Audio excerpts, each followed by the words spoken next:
ومن قال لك بأنني فارس؟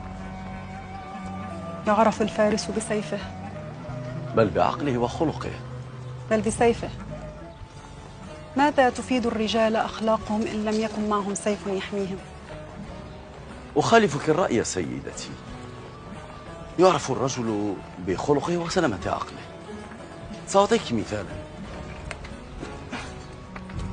خذي سيفي هذا واعطني منديلك.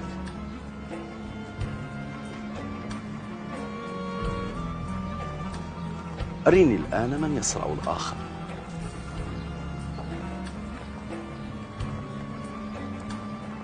ستعرفين يوما ما بأن أخلاق الرجال أمضى من سيوفهم يا صاحبة المنديل. أحسنوا للأسرى ولا تؤذوه. أيها الأمير، ائذن لي بذاك الأسير. ولك يا شداد.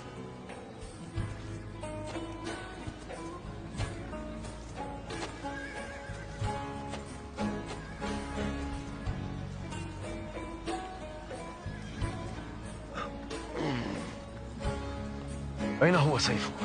هذا هو. أليس هذا سيفك؟ أجل.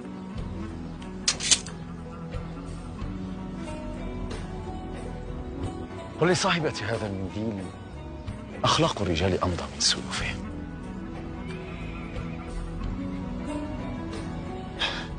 هيا امضي إلى حيث تشاء فأنت حر. أبي، ابنتي. أبي،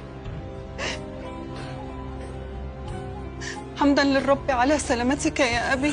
سلمك الله يا ابنتي. لماذا تأخرت في العودة؟ كنت أسيرا. أسيرا؟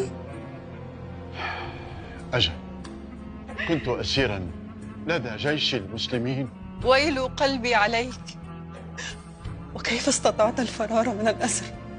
لم أفر، بل هم أطلقوا سراحي. كيف؟ خذي.